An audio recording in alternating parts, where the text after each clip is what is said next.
We are sitting with the owners and advisor of Agog Teen Art Gallery.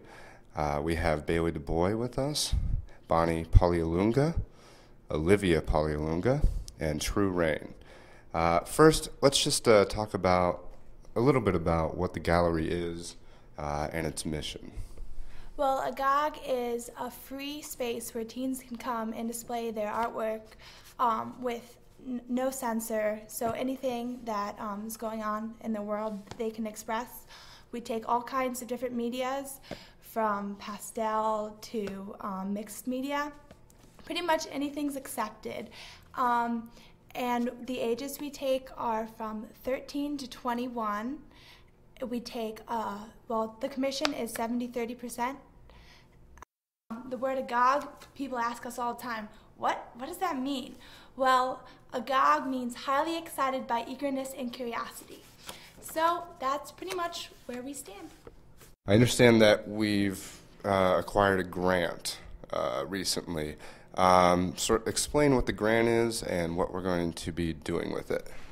Well, we applied for a grant through Arts and Stark, Special Innovation Grant, and our intention with the grant was to produce a art video curriculum for high schools. We wanted to use interviews of local artists and gallery owners and art experts like from Arts and Stark, and compile their opinions and their experiences into a video that would explain the art business to teenagers, because that's not usually something that's covered in a normal curriculum through art classes.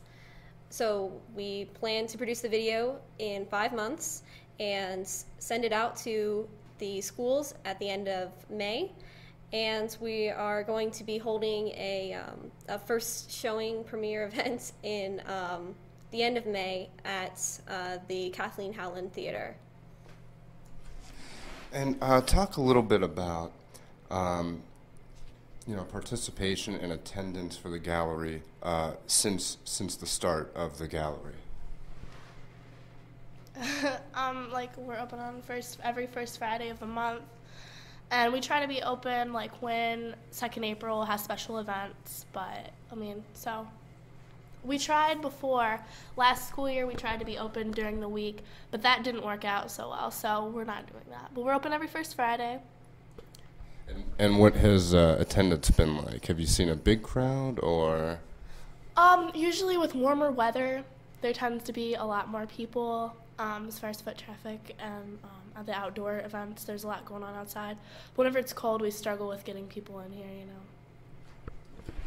And what has participation from the artist side of things been like?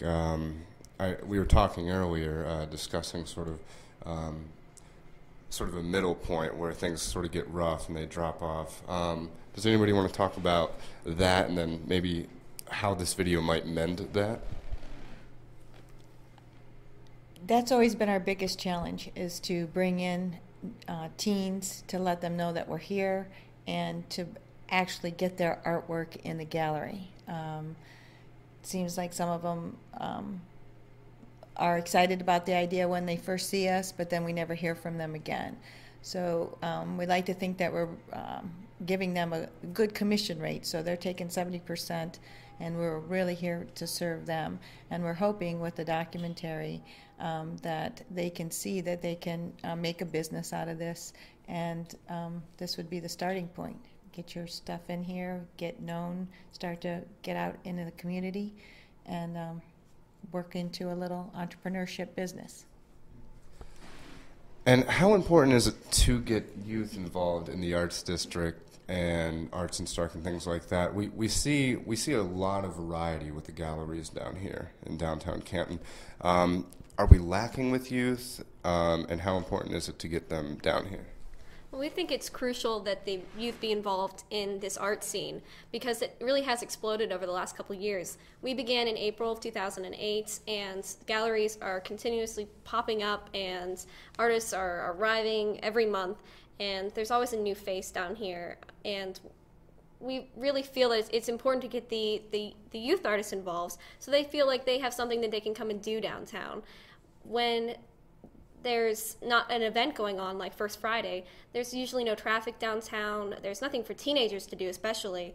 And we wanted to provide a space where they could come and hang out, listen to their friends play their music, read their poetry. This is a space for the teenagers, and we felt that was really important to provide. And you mentioned let them listen to their friends' music. You do provide an open mic night of sorts, an acoustic night. And that's every first Friday, is that correct? Yeah, we just opened it's what we call the extended gallery. We just opened this space, and we're having open mic for an acoustic or whatever. We just like to have live music here now for teens. And how do they sort of play in together? I mean, art and music, they've always kind of gone together. Was it sort of a natural process to start an open mic night or an acoustic night, or how did that come about? Well, we first started with our friends. We knew of local bands, and then it just started to come to flow. When people hear music coming from our gallery, the traffic flow picks up, and we see a better sales. And then we sort of went along with that, and we also are now doing the open mic night on the third Friday of every month would be our Q squared. So we hope to see more people come in for that.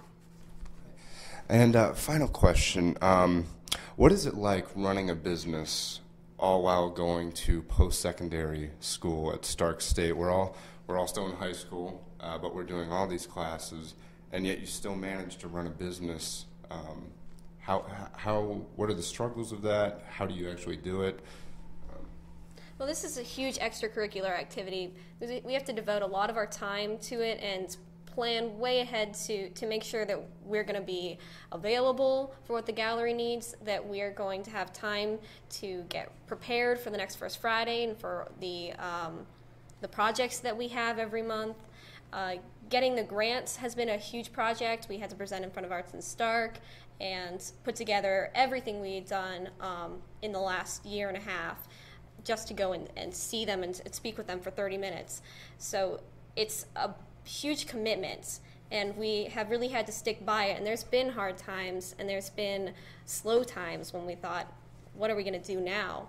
But there are always advantages for running this gallery, and just being downtown every First Friday and being involved and meeting people is really a good thing just for our experience. So we've enjoyed it, but it's a challenge, and it's a fun challenge.